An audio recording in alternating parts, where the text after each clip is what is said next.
السلام علیکم ورحمۃ اللہ وبرکاتہ۔ پیارے بچوں، آپ سب کو سیرت سیریز میرے راہبر میں خوش آمدید۔ امید ہے آپ کو نبی صلی اللہ علیہ وآلہ وسلم کی زندگی کے حالات و واقعات بہت اچھی طرح سمجھ آ رہے ہوں گے۔ ذرا یہ تو بتائیں کہ کافروں اور مسلمانوں کے درمیان ہونے والی پہلی جنگ کا نام کیا تھا؟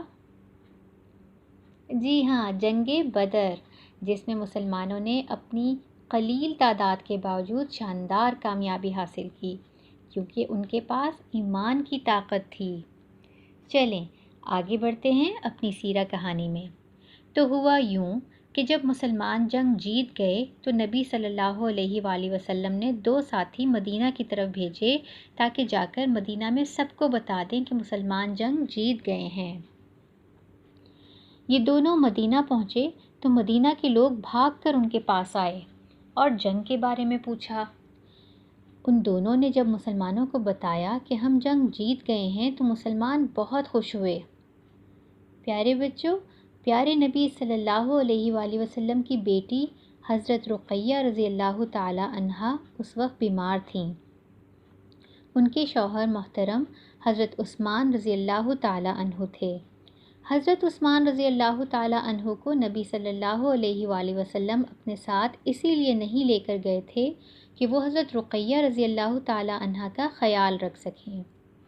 ابھی نبی صلی اللہ علیہ وآلہ وسلم مدینہ نہیں پہنچے تھے کہ ان کی بیٹی حضرت رقیہ رضی اللہ تعالی عنہا وفات پا گئیں، اور نبی صلی اللہ علیہ وآلہ وسلم کے مدینہ پہنچنے سے پہلے ہی انہیں دفنا دیا گیا۔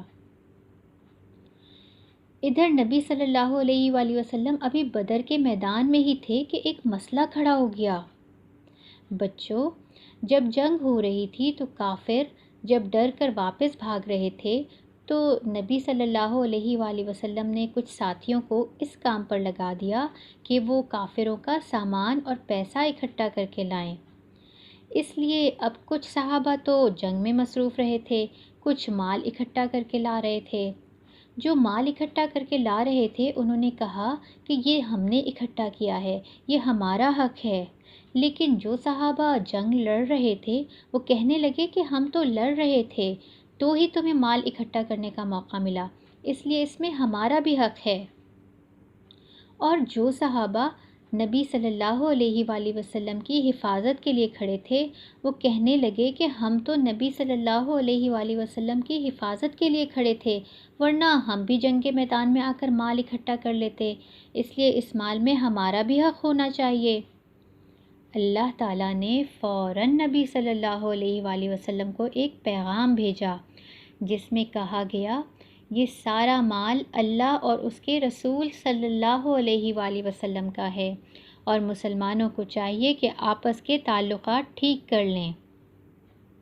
جب مسلمانوں کو پتہ چلا کہ اللہ تعالیٰ نے یہ پیغام دیا ہے تو انہوں نے فوراً سارا مال پیارے نبی صلی اللہ علیہ وآلہ وسلم کو دے دیا، اور نبی صلی اللہ علیہ وآلہ وسلم نے یہ سامان سب ساتھیوں کے درمیان عدل کے ساتھ بانٹ دیا۔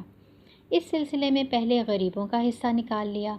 اب یہ سب لوگ نبی صلی اللہ علیہ وآلہ وسلم کے ساتھ مدینہ واپس جا رہے تھے اور بہت خوش تھے، وہ اللہ کا شکر ادا کر رہے تھے۔ ابھی راستے میں ہی تھے کہ جب یہ لوگ روحہ پہنچے تو کچھ اور مسلمان بھی روحہ پہنچ گئے، وہ مدینہ سے آئے تھے۔ انہوں نے خوش ہو کر جب مبارکباد دی تو حضرت سلمہ بن سلام رضی اللہ تعالی عنہ بولے کہ آپ ہمیں مبارکباد دے رہے ہیں؟ اللہ کی قسم ہم تو گنجے سر والے بوڑھوں سے لڑ کر آئے ہیں، وہ تو اونٹوں جیسے لگتے تھے۔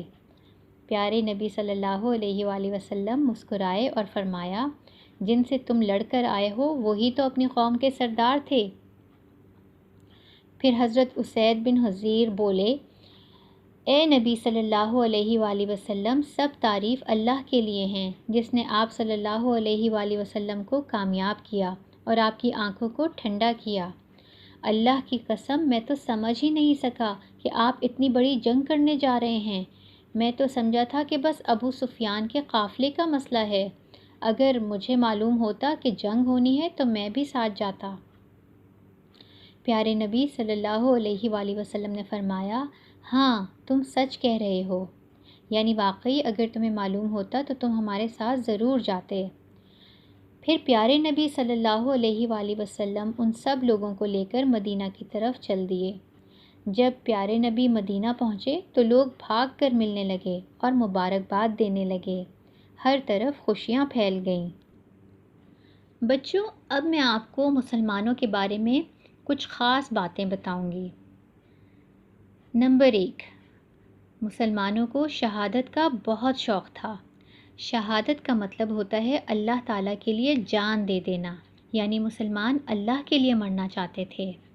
نمبر 2، مسلمانوں کو پورا یقین تھا کہ ہم نے ایک دن اپنے اللہ کے پاس پہنچنا ہے اور پھر یا تو جا کر جنت میں جانا ہوگا یا پھر دوزخ میں۔ اس لیے وہ کافروں یا اسلام کے دشمنوں سے بالکل نہیں ڈرتے تھے، بس اللہ سے ڈرتے تھے۔ نمبر 3، مسلمان اپنے لیڈر نبی صلی اللہ علیہ وآلہ وسلم سے بہت محبت کرتے تھے اور ان کے کہنے پر سمندر میں بھی چھلانگ لگانے کے لیے تیار تھے۔ نمبر 4، مسلمانوں کے کمانڈر پیارے نبی صلی اللہ علیہ وآلہ وسلم تھے اور نبی صلی اللہ علیہ وآلہ وسلم کامل مومن اور سچے مسلمان تھے اور ان کی دعائیں اللہ کی مدد لانے کا سبب بنیں۔ نمبر 5، مسلمانوں کی قرآن میں یہ صفت آئی ہے کہ وہ جب اپنے ساتھیوں میں رہتے ہیں تو نرم ہوتے ہیں، مگر جب اللہ کے دشمنوں سے لڑنے جاتے ہیں تو بہت زیادہ سخت اور بے رحم ہوتے ہیں۔ صحابہ کرام رضی اللہ تعالی عنہم بالکل ایسے ہی تھے۔ آپس میں مسلمانوں کے ساتھ اتنی محبت اور پیار سے رہتے تھے کہ ان کے چہرے دیکھ کر یہ لگتا ہی نہیں تھا کہ وہ کسی سے جنگ بھی لڑ سکتے ہیں، مگر جنگ کا وقت آتا تو چہرے کی سختی دیکھ کر بڑے سے بڑا کافر بھی کام جاتا، اور جب اللہ کے دشمنوں کو مارتے تو اتنے غصے اور قہر سے مارتے کہ ایک ہی وار میں کافر کا کام تمام کر ڈالتے۔ اسی طرح جنگ بدر میں مسلمان مشرکوں سے بہت سختی سے لڑے اور ان پر ذرا نرمی نہ کی۔ پیارے بچوں، آئیے اب غور کرتے ہیں کہ جنگ کے لیے اللہ تعالیٰ نے کس کس طرح مسلمانوں کی مدد فرمائی۔ ایک تو اللہ تعالیٰ نے مشرکوں کے دلوں میں رعب یعنی خوف اور ڈر ڈال دیا تھا۔ جب مشرک مسلمانوں کی طرف دیکھتے تھے تو ان کو وہ اصل تعداد سے دگنا نظر آتے تھے۔ کچھ تو وہ پہلے ہی ڈرے ہوئے تھے، پھر جب انہوں نے دیکھا کہ مسلمانوں نے شروع میں ہی ہمارے 3 بہادر سردار مار دیے ہیں تو ان کی تو ٹانگیں ہی کانپنے لگیں۔ ڈر کے مارے یوں لگ رہا تھا کہ جو کچھ بھی کھایا پیا ہے وہ الٹ کر باہر آ جائے گا۔ انہیں اس طرح لگ رہا تھا کہ جن اور بلائیں ہم پر حملے کر رہی ہیں، اس لیے وہ بہت جلد واپس بھاگنے لگے تھے۔